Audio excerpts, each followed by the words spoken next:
hasta este momento hemos llegado al fin de este siglo y comienza un nuevo siglo. Y en esta etapa, todas estas cartas se han escrito a través de pruebas. Vemos que dice en la cárcel, en la primera ida, en la segunda ida, se han pasado por pruebas y gracias a Dios podemos tener el Nuevo Testamento en nuestras manos. ¿Cuántos se gozan por ello? Sí, amén. Con el Nuevo Testamento, hermanos, se tenía una gran arma, la conocemos como una arma de doble filo.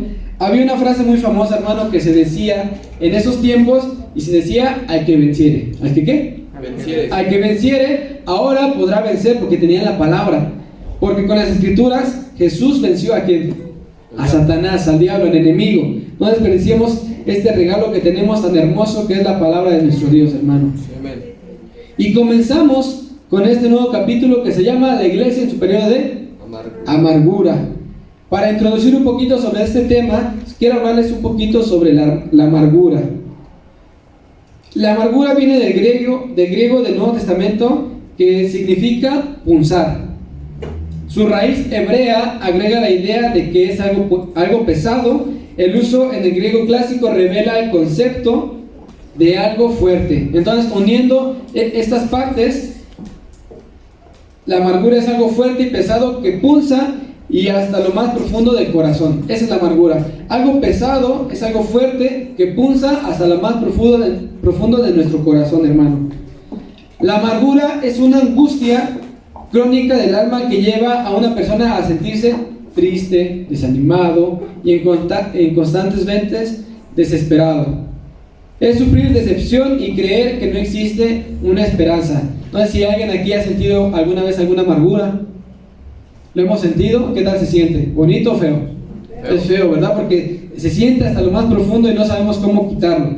Si me podría acompañar de favor a Hebreos 12:15. Mirad bien, no sea que alguno deje de alcanzar la gracia de Dios, que brota alguna raíz de amargura o se estorbe y por ella muchos sean contaminados. Hermano, la amargura es la única contaminación que hace olvidar toda buena obra de Dios y el resto que ha hecho por cada uno de nosotros. Amén, hermano. Sí, amén. La raíz de amargura, hermano, es un semillero que está ahí frecuentemente en nuestras vidas, y es ese semillero del enemigo que siempre está atacando nuestras vidas, el cual lo aprovecha ventajosamente el enemigo. Por esto, todo creyente debe vivir bajo un espíritu continuo de perdón.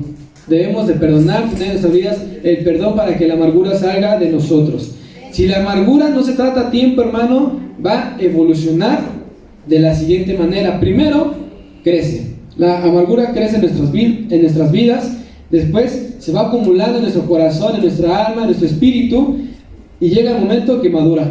Y al momento de madurar es muy difícil ya poder quitarle nuestras vidas, pero con el poder de Dios se puede. Amén. Amén. La recomendación que yo le tengo en esta mañana es que para poder vencer con esa raíz de amargura, si es que la hemos llegado a tener, o si usted conoce a algún hermano y se lo pueda compartir, es el perdón. Acompáñenme por favor a Efesios 4:31 al 32. Es necesario perdonar todo el daño que nos pudieran haber hecho, hermano.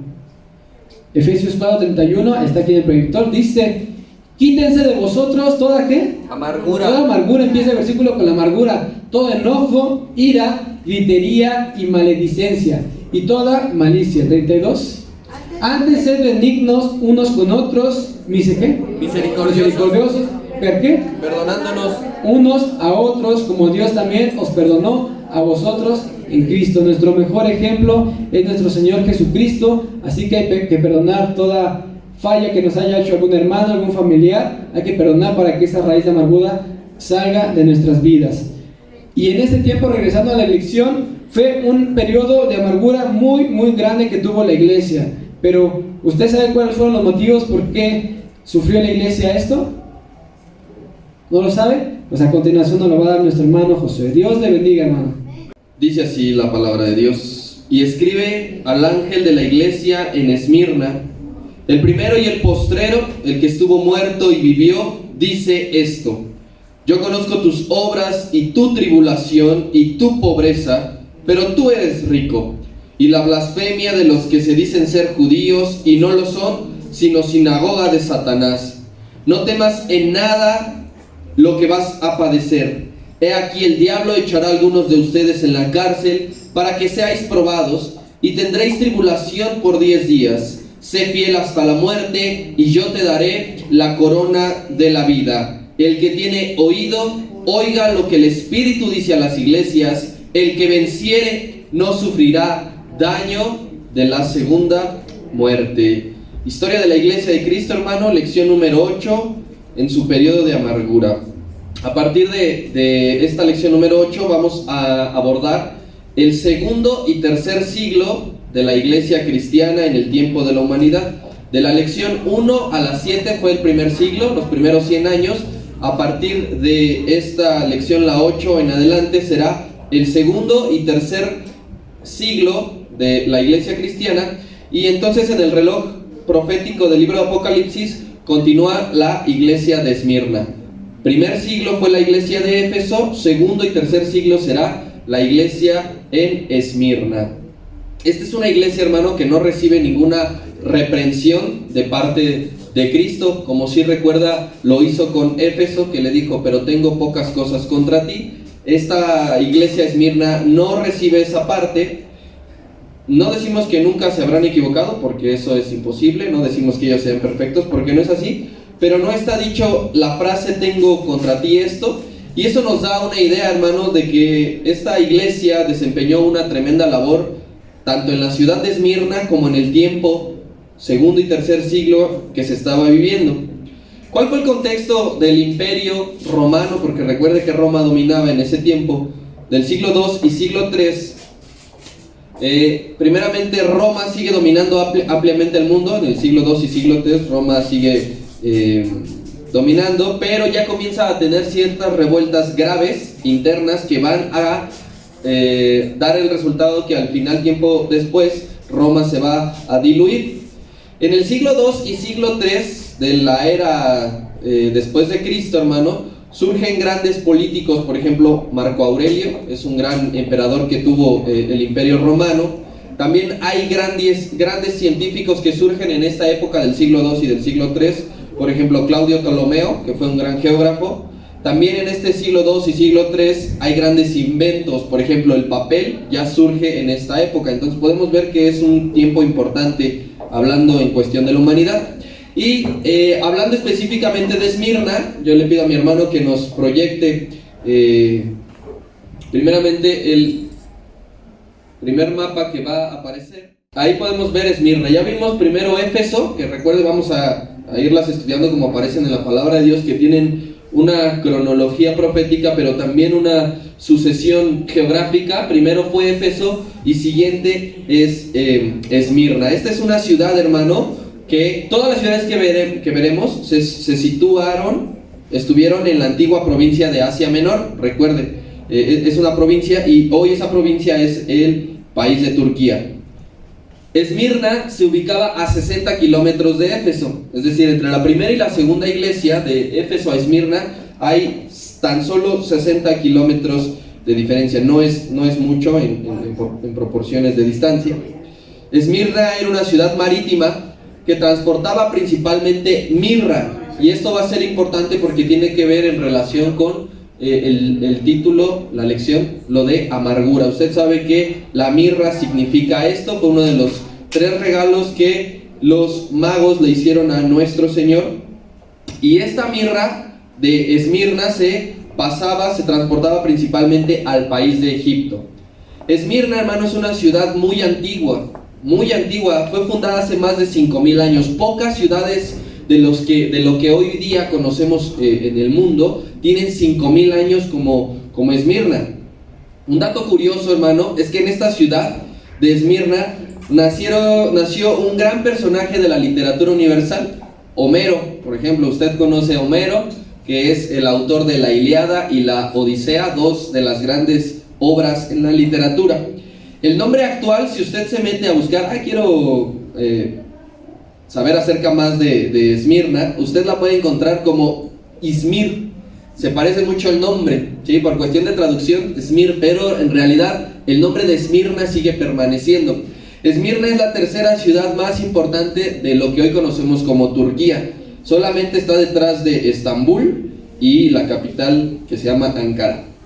Bien, versículo número 8 del capítulo 2 de Apocalipsis dice así: y escribe al ángel de la iglesia en Esmirna, el primero y el postrero, el que estuvo muerto y vivió, dice esto.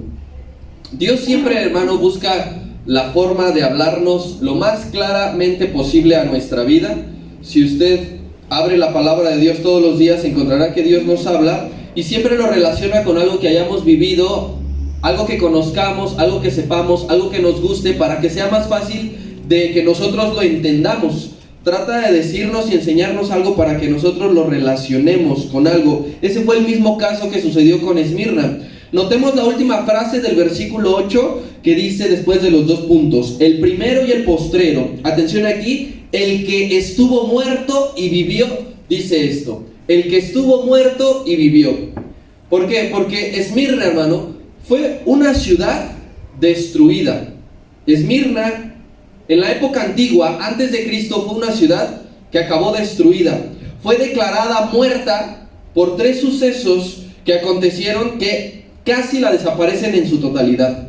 ¿Sí? Antes de la era cristiana sucedió esto.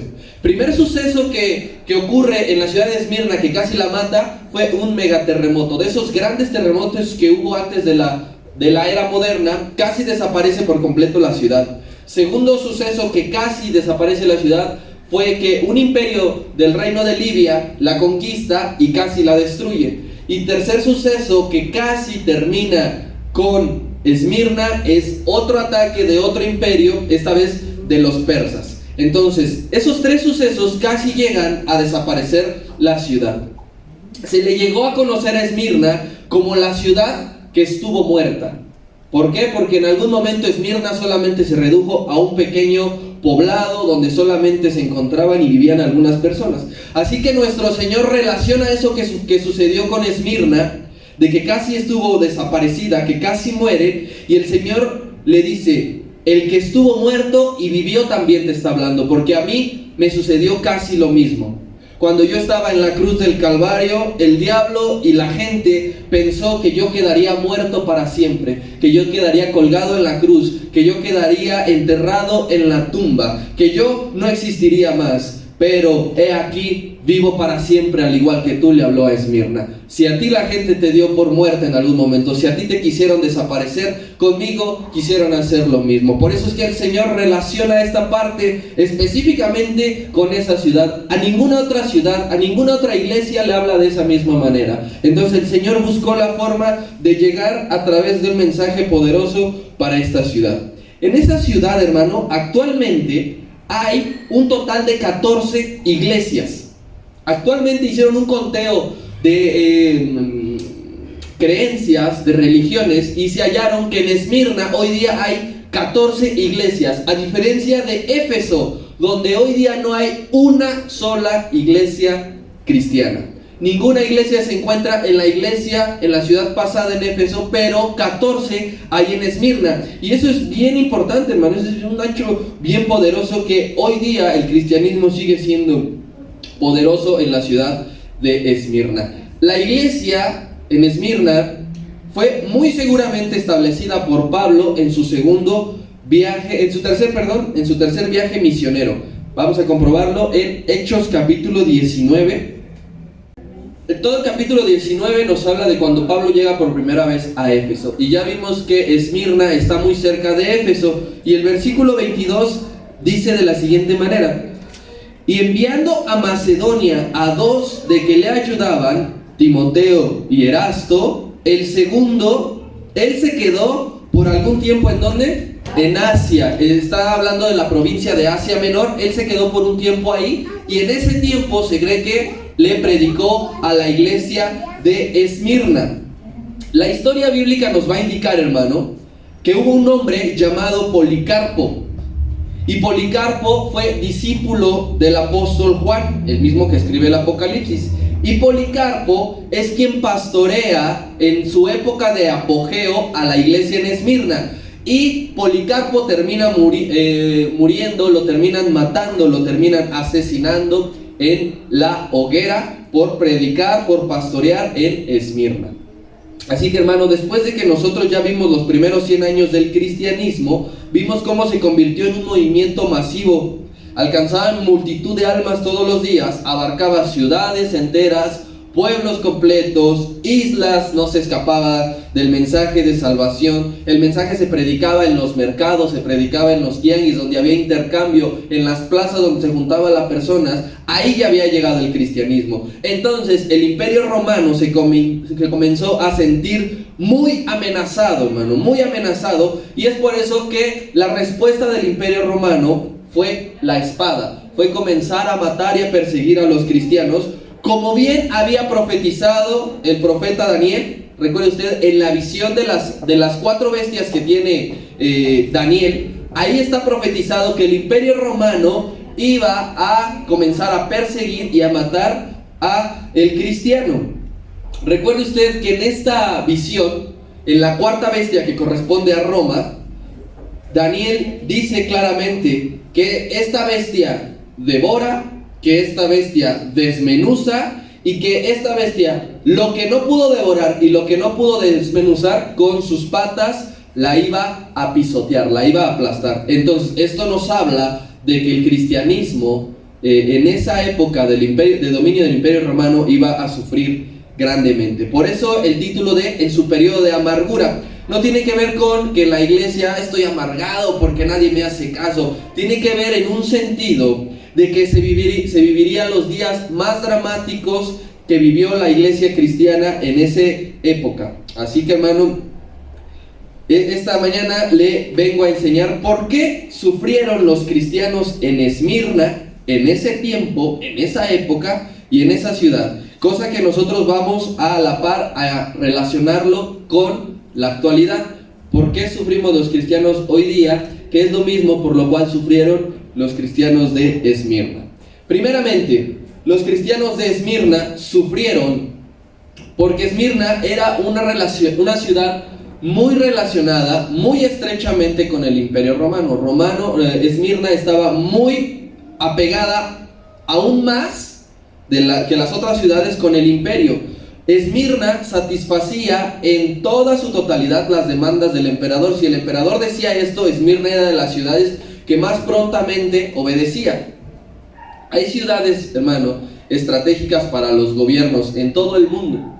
En todo el mundo hay ciudades, hay pueblos que son estratégicas por su ubicación, quizá, porque no dan problemas, ¿sí? O porque se puede contar con la ciudad siempre para algo.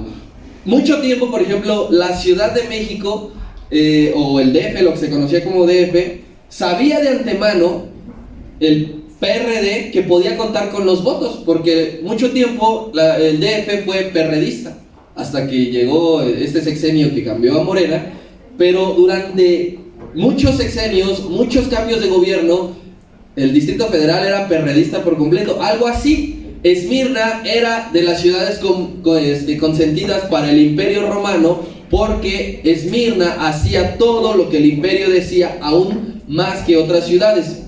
Aunado a que era de las ciudades consentidas por el emperador, en Esmirna existía un gran número, una gran población judía, ¿sí? Y recuerde usted que los judíos eran muy hostiles al cristianismo. Ellos, los judíos, menospreciaban a los gentiles, ¿sí? Porque ya no eran solamente judíos convertidos al cristianismo, sino que los gentiles ya eran en su mayoría cristianos. Entonces los judíos eran hostiles con ellos. Podemos decir abiertamente que los judíos no querían a los cristianos, que no los aceptaban, que no se mezclaban con ellos.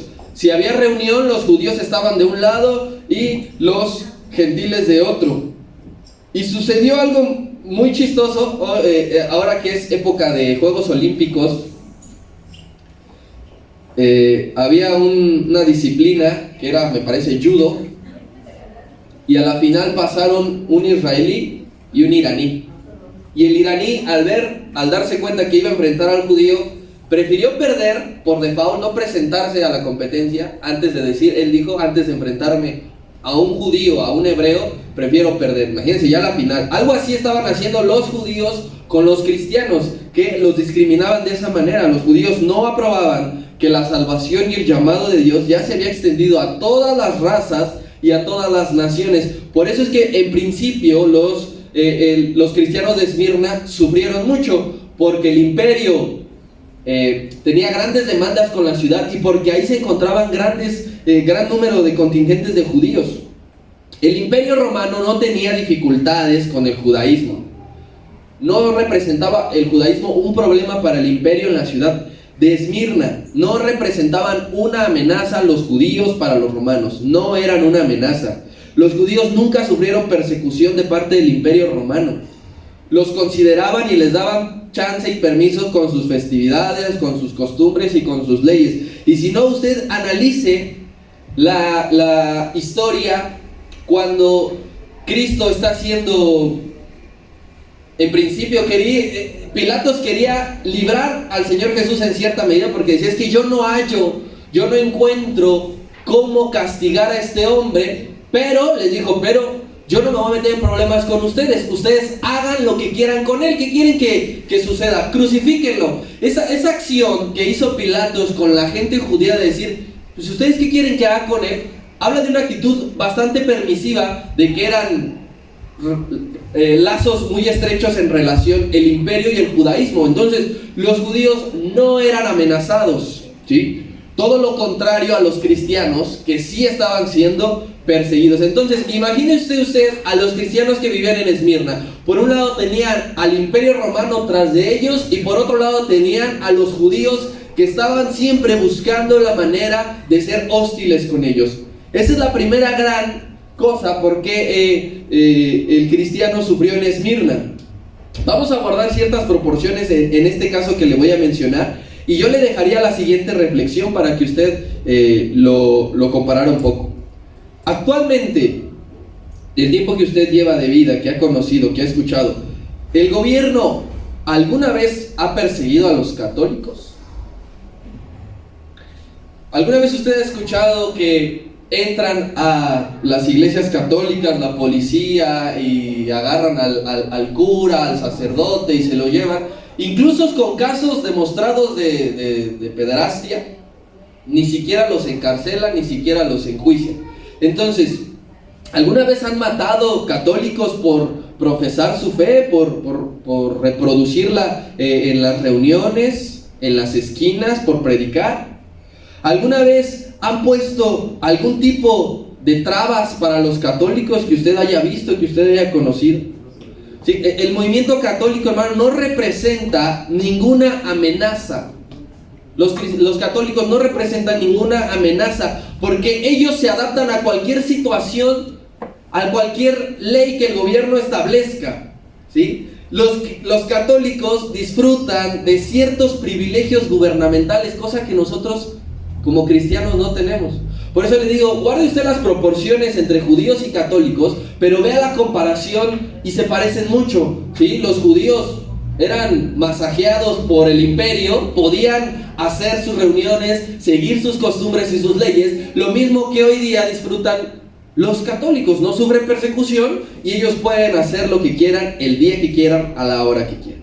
¿Por qué otra cosa sufrieron los cristianos en Esmirna? Sufrieron por la exclusividad.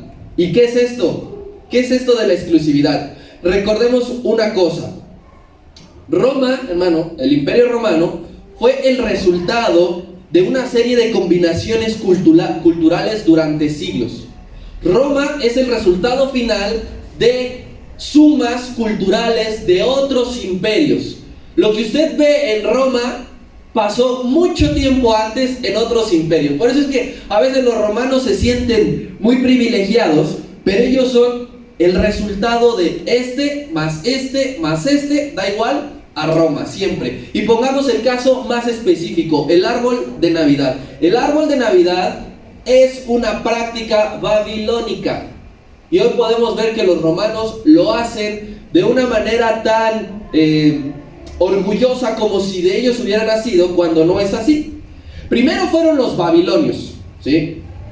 Primero fueron los babilonios. Los babilonios fueron conquistados por los medos y por los persas. Entonces, la cultura babilonia es absorbida por los medos y por los persas. Después llegaron los griegos, que conquistaron a los persas. Entonces, la cultura de los babilonios, más la cultura de los persas, más la cultura de los griegos, y después llegaron los romanos que conquistan a Grecia, y ahora sí, ya es Roma el resultado de Babilonia, de Persia y de Grecia. Todo eso, hermano. Y no nada más lo dice la historia bíblica, porque usted estudie el capítulo 7 de Daniel y ahí va a encontrar lo de las 4 bestias, que habla primero de Babilonia, después de Persia, después de Grecia y después de Roma. Y en la historia humana también sucede lo mismo. Usted analice, métase a estudiar historia universal un poco y ahí verá cómo primero aparecieron los babilonios, después aparecieron los persas, después aparecieron los griegos y terminaron en Roma. Entonces Roma es el resultado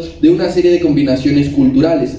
Todas esas civilizaciones que ya en algún momento estudiamos y que ahorita le estoy recordando eran politeístas.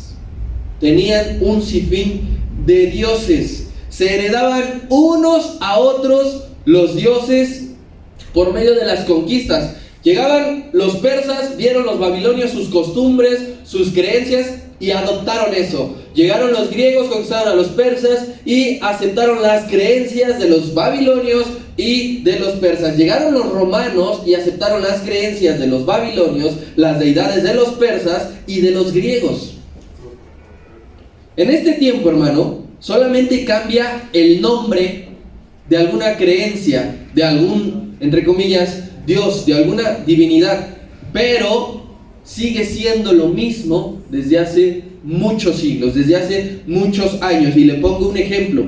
Los nombres de los días de la semana son nombres de dioses griegos. Los días, los planetas, hermano, los planetas son nombres de dioses griegos. Y por cierto, hago aquí un paréntesis. ¿Por qué cree usted que el único nombre de planeta que no tiene nombre de dios griego es donde vivimos nosotros? Usted vea Mercurio, Venus, Marte, Júpiter, Saturno, Urano, Neptuno, y si quiere incluimos hasta Plutón, y todos esos 7 son dioses griegos. Pero Tierra no es ningún nombre de Dios, porque nuestro Dios fue quien le puso el nombre a donde nosotros vivimos y se mantiene hasta ahora, ¿sí? Otro ejemplo es, por ejemplo, las constelaciones de las estrellas, son nombres de dioses griegos. Todo eso es heredado, hermano, todo eso es pasado, no se le ocurrió ni siquiera a los romanos, ellos son unos copiones. Entonces, dentro del imperio se podía encontrar todo tipo de prácticas, todo tipo de cultos, a cualquier objeto, a cualquier cosa. Y eso es ahí la diferencia entre un cristiano, porque cualquiera que creyera en la luna podía creer abiertamente en el gato, en el sol, en la estrella, en el amor, en la sexualidad. Había una variedad completa y no eran ni criticados, ni perseguidos, ni muertos por creer en todo lo que ellos veían. Usted vea documentales del pasado y puede ver cómo hay grandes mercados donde le vendían a la gente de todo. Y esto para que te proteja, y esto para que te acompañe, y esto para que esté contigo. Y ellos iban agarrando cosa a todos. A diferencia del cristiano que vino a romper con todo eso. ¿Por qué? Esto que yo le muestro, esta gran variedad, le convenía al Estado, le convenía al Imperio Romano, le resultaba bastante redituable, le servía, le era útil. Veamos por qué. Hechos 19:19. Asimismo, muchos de los que habían practicado la magia trajeron los libros y los quemaron delante de todos. Y hecha la cuenta de su precio, hallaron que era ¿de cuánto? 50,000 piezas de plata. Aquí está el resultado de por qué al imperio antiguo y actual le conviene toda esta oferta religiosa. 50,000 piezas de plata quemada en un solo acto, en uno solo. Entonces, imagínese usted cuánto dinero no deja que se crea en el amor, que se crea en la suerte, que se crea en la magia, que se crea en la fortuna, que se crea en el sol, que se crea en la luna, que se crea en las estrellas, que apareció tal dibujo de tal y hay que convertirlo en deidad. y comienzan a vender estampillas y comienzan a hacerlas en figurillas. ¿Cuánto dinero no genera eso al imperio?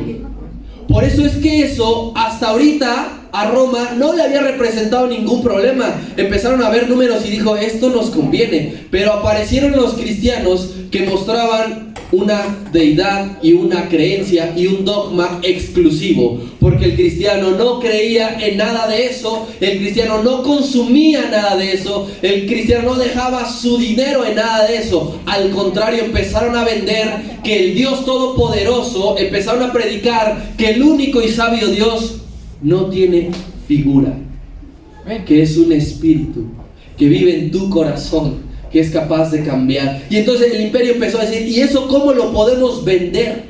¿Eso cómo lo podemos transformar en dinero? ¿Cómo lo podemos transformar en economía? Esto no nos conviene, que el cristiano siga predicando y compartiéndole a la gente, porque empezamos a perder.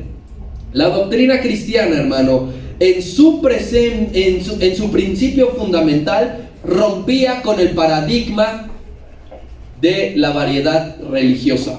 Hechos capítulo 4.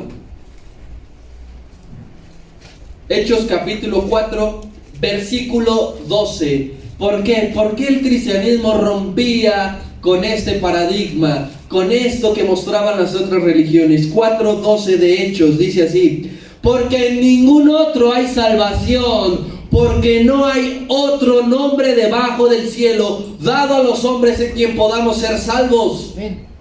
Por eso es que no compaginaba el cristianismo con el imperio, porque los cristianos predicamos porque en ningún otro hay salvación.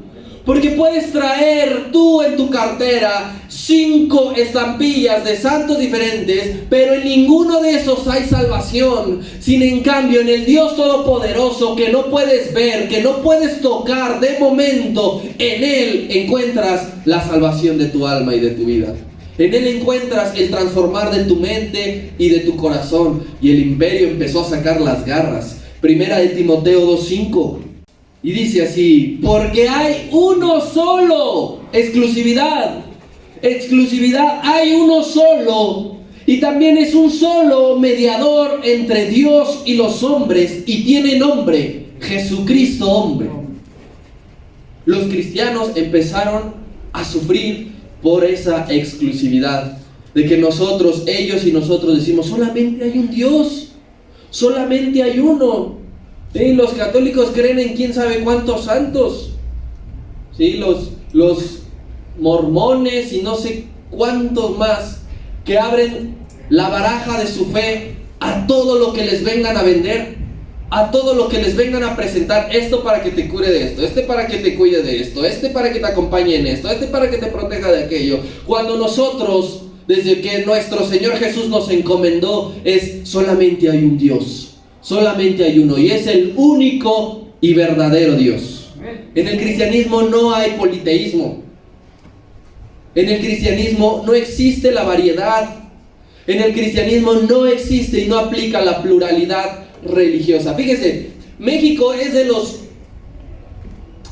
pocos países, hermano, que muestra una pluralidad religiosa bien amplia. Parece que podemos llegar a México, un extranjero que llega y le presentan un catálogo y lo abre y encuentra una variedad, mano, de oferta religiosa impresionante. La India es otro de los países que les presentan a sus dioses, pero no acaban de mencionarlos y ni de ponerles nombre y ni de decir para qué sirven. Pero usted y yo, el cristiano de Esmirna, predicamos solamente hay un Dios, solamente hay un mediador, y eso no acaba nunca, y eso no se caduca nunca, y eso no se agota nunca. La predicación de la exclusividad de Dios, hermano, trajo ataques del Estado, trajo ataques del imperio porque no les convenía, pero también trajo ataques de otras religiones. No, los cristianos están diciendo que nada más hay un Dios. Recuerde cuando Pablo se presentó en Atenas, que empezó a ver los nombres de todos los dioses que había, y que él dijo, aquí hay un espacio, porque ellos saben que hay un Dios que quizá no mencionaron, pero ese es el único Dios verdadero. Ese es el único Dios. Los cristianos de Esmirna sufrieron los ataques del imperio y de otras religiones, excepto de los judíos. En esa parte los judíos sí estaban de acuerdo con los cristianos, porque ellos confesaban y todavía actualmente confiesan diariamente lo que se conoce como su Shema. ¿Y qué es su Shema? Es la confesión antes de abrir sus oraciones, antes de abrir sus reuniones, sus cultos, de que solamente hay un Dios. Y viene la palabra de Dios, este Shema que actualmente todavía dicen, primeramente Deuteronomio capítulo 6. Deuteronomio capítulo 6, versículo 4. Porque esto es algo que Dios se lo dijo a los judíos primeramente y después Cristo lo extendió. Deuteronomio capítulo 6, versículo 4. Vea, sencillo, corto, lo que dice Dios. Oye Israel, a ti te estoy hablando. Jehová nuestro Dios. Jehová, ¿cuánto es? Uno.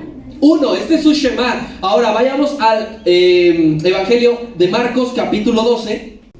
Ya es nuestro Señor Jesús, ya es el tiempo de la gracia. Y Jesús le respondió: el primer mandamiento de todos, el primero que se te dio, el primero que se te dijo desde que te formaron como nación es: oye Israel, el Señor nuestro Dios, el Señor, ¿cuántos son? Uno es. Y esto es con lo que usted y yo predicamos y caminamos todos los días. No buscamos dioses ajenos. Recuerde, primer mandamiento: no tendrás dioses ajenos delante de mí. No buscamos sustitutos porque Dios es suficiente para nosotros. Roma no toleraba un pueblo que abiertamente se declaraba, abiertamente el cristiano se declaraba en contra de la variedad y de la oferta de deidades. Y Roma no soportó eso, por eso al cristiano en Esmirna, y lo empezaban a perseguir, y lo empezaban a matar, y le empezaban a denegar muchas situaciones que otras religiones tenían como privilegio. El cristianismo, hermano, no concuerda con el paganismo, y esa parte le declaró una guerra, ataques por todos lados, por todos los bandos y sin tregua. Regímenes y religiones siguen atacando al cristianismo. Usted vea lo que ocurre en Corea del Norte, donde su líder permite todas las religiones menos el cristianismo. Hay una lista de los países más peligrosos para ser cristiano y Corea del Norte se encuentra en el número 1, porque ahí inmediatamente te matan. No dejan que haya alguien con una Biblia ahí dentro. Herencias del Imperio Romano que quisieron deshacer por completo el cristianismo. Lo quisieron erradicar de la tierra con sus leyes. La doctrina de Cristo, hermano, dicta sentencia por parte del sistema mundano. Tú te declaras cristiano, tú predicas que solamente hay un Dios, que solamente hay un mediador, que no hay Dios fuera de Cristo, y de inmediatamente es una sentencia del mundo para tu vida. Es una sentencia para ti, de parte del mundo, ¿sí? ¿Qué dijo Cristo? El mundo los va a aborrecer. Al mundo le van a caer mal. El mundo no los va a tolerar, el mundo no los va a querer. ¿Por qué? Gran parte porque ustedes y yo predicamos que solamente hay un Dios. Usted vea, mis hermanos, con todo respeto, a los reggaetoneros, a los drogadictos que creen en sus San Judas, y ellos no son objeto ni de burla, ni de bullying, ni de discriminación. ¿Por qué? Porque saben perfectamente el diablo y el sistema del mundo que esa creencia no genera ningún tipo de problema, que le conviene que la gente, sobre todo los jóvenes con ciertas adicciones, vayan y crean en ese monigote. Pero el cristiano, aquel que dice solamente hay un Dios, ese sí que nos representa problemas. Contra él. El sistema del mundo es así, contra él, contra ellos, contra el cristianismo. La iglesia del siglo XXI, hermano, debemos de seguir nosotros por la línea de la iglesia de Esmirna. Primero te quisieron desaparecer, te quisieron matar diferentes imperios, después te negaban todo, te perseguían, te metían a la cárcel, mataban a tus líderes, se burlaban de ti. La iglesia del cristiano debe de seguir esa línea. Tenemos un Dios exclusivo. Tenemos un Dios exclusivo. No debemos aceptar y no aceptamos nada que no reconozca que Jehová es el único y soberano Dios.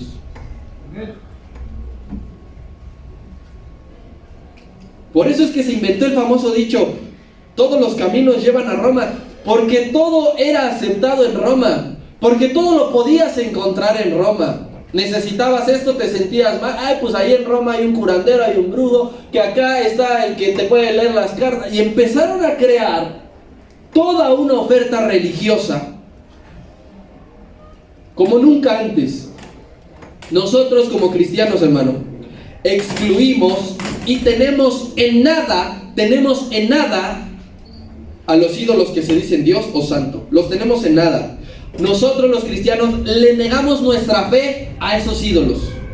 Le negamos nuestra confianza a esos pseudodioses. Le negamos nuestra predicación a esos santos. Porque solamente nosotros tenemos fe, confianza y predicamos al único Dios verdadero, y su nombre es Jesucristo. Nosotros no esperamos nada de los dioses que son de papel, de los dioses que son de bronce, de los dioses que son de madera y de tantos y tantos materiales que hay. Esas figurillas inútiles. Salmo 135. Los ídolos de las naciones, los que surgieron en los imperios, lo que la gente se encargó de darle fama, los que hicieron de plata y oro, primeramente son obras de manos de hombres. Ellos los crearon. Eso que hicieron, ellos tienen boca, pero no hablan. Tienen ojos, pero no ven. Tienen orejas, pero no oyen. Tampoco hay aliento en sus bocas. Así que semejantes a ellos son que lo hacen, y todos los que en ellos confían. El salmista está diciendo: yo he visto tantos dioses y me he puesto a observarlos y analizarlos, que sí tienen oídos, pero no te van a escuchar por más que les ores. Que sí tienen ojos, pero no te están viendo. Que sí tienen esto y tienen aquello, tienen pies, pero no saben andar. Al contrario, tú los tienes que cargar. Ahí van los pobres cada 28 de mes cargando a su monigote de 2 metros, porque lo tienen que cargar, porque el pobrecito no puede caminar. ¿Y de qué se trataba? De que Él te ayudara a ti y tú terminas ayudándolo a Él. Por eso es que el cristiano dice: yo tengo un Dios que no está dibujado en figuras de papel, y Él me ayuda. Él carga conmigo, Él me toma de su mano y no me deja solo. Y yo te digo a ti algo que tú has visto: el Estado seguirá en nuestra contra por esta predicación de la exclusividad de Dios. El Estado va a seguir en tu contra. Las leyes van a seguir en nuestra contra. No somos bien vistos por ellos, porque no les generamos que la gente compre, que la gente gaste, que la gente vaya y esté. Usted tiene idea de la cantidad de dinero que genera cada progresión del 11 de diciembre para llegar al 12 a la basílica. ¿Cuánto dinero les genera eso? Porque son millones de personas caminando toda la noche, andando en bicicleta, subiéndose a camiones, dejando sus pueblos para llegar a la meca del catolicismo. El cristiano no hace eso, por eso es que no somos bien vistos. Al contrario, ellos nos niegan permisos, nos ponen trabas. En la calle no puedes predicar, en la calle no puedes salir con tu bocina, en el metro te bajan en el metro. Yo he visto cómo se suben personas para predicar y los policías los bajan como si fueran vagoneros que están vendiendo algo. Y a los vagoneros, a los carteristas, mire, de la vista gorda se hacen. Usted va a un permiso para tener todo en regla, para que un lugar esté establecido y se pueda adorar a Dios sin ningún tipo de complicación civil, y no te lo dan. Pero ¿qué tal si alguien va a abrir un bar? ¿Sabes qué? Dame tanto bajo el agua y puedes abrir a partir de mañana. Las leyes, el Estado, el gobierno, el imperio en nuestra contra por predicar que tenemos un Dios exclusivo. Las leyes no van a jugar en tu favor nunca. La ciencia menos. La ciencia se ha encargado toda la vida de demostrar que Dios no existe y que todo se da por sí mismo, por fuerza natural. Las múltiples teorías que se estudian en las escuelas, hermano, siempre serán en contra de la fe. Siempre siempre van a apelar a la razón. Y cientos de millones de personas dicen, porque tal autor dice esto, porque tal libro dice aquello. Tenemos todo en contra por predicar la exclusividad de Dios. Entonces, ¿qué tenemos? ¿Qué tenían los hermanos de Esmirna para poder sufrir y poder soportar ese periodo de amargura? ¿Qué tenían ellos? Lo mismo que tenemos en la actualidad usted y yo. Tenemos esta fe y tenemos a Dios que es suficiente. Que es suficiente. Tener a Dios y tener esta fe basta y sobra, hermano. Si ellos muestran todo el tiempo de qué lado están, nosotros no nos callamos. Tú y yo no nos achicamos.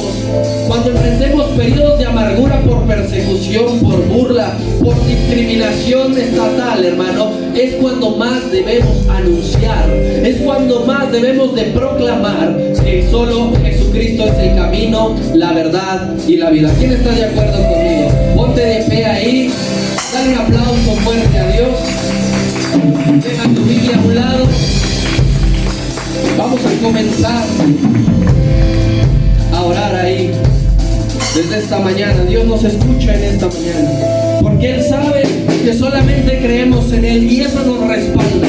Esa fe nos respalda. Esa predicación que has llevado a cabo, lo que llevas de creer en el Señor te respalda, te respalda, te respalda. Así que primeramente dale gracias al Señor, porque el periodo de amargura que ocurrió en la iglesia de Esmirna hoy nos sirve de ejemplo y nos deja gran enseñanza para lo que tenemos que vivir en este día, de cómo tenemos que soportar, de cómo tenemos que aguantar, de cómo tenemos que permanecer, de cómo tenemos que seguir. Así que dile al Señor, gracias Padre, porque tú estuviste con nuestros hermanos de Esmirna, porque tú estuviste con ellos, no los abandonaste un solo segundo, y hoy podemos aprender grandemente de ellos. Cuando escudriñamos las Escrituras somos fortalecidos de decir, Dios respalda a sus siervos, Dios respalda a sus llamados, Dios respalda a sus escogidos. La unción del Espíritu Santo sigue sobre nosotros, sigue sobre la iglesia del siglo XXI. Y te digo a ti, vendrán leyes que van a hablar en contra de lo que creemos, vendrán leyes que van a establecer aún más que están en contra de nosotros, pero sigue predicando de la exclusividad de Dios, sigue predicando que no hay Dios fuera de Jesucristo, que solamente Él es capaz de transformar las vidas, que solamente encontramos en Él la verdadera salvación.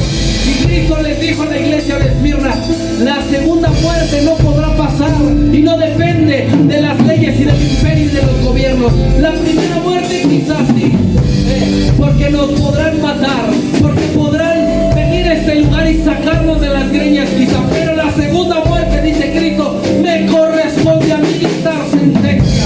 Y eso debemos de permanecer en esa esperanza, que aunque nos toque morir, hermano mío, hermana mía, que aunque nos toque morir en el intento de predicar al Señor, la segunda muerte, la importante pertenece a Cristo. El que te va a decir, entra en el gozo de tu Señor, no es ningún rey, no es ningún presidente, no es ningún diputado. El que te va a decir, gózate en la eternidad conmigo, va a ser Cristo. Y eso debe permanecer la esperanza avivada.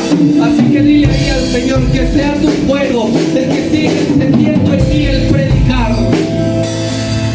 Renuncio a toda creencia fuera de tu ley, renuncio a toda creencia que no seas tú, Señor. Si en algún momento creí en otra cosa, si en algún momento mi fe se fue hacia otro lado, perdónanos, Señor, fortalece esta fe. Y como le dijiste en algún momento a Pedro, he orado para que tu fe no falte, oramos para que la fe en la iglesia no falte. Sabemos que muchos se han de enfriar, pero es parte del proceso. Pero no seremos nosotros, no será esta iglesia, porque aquí avivamos el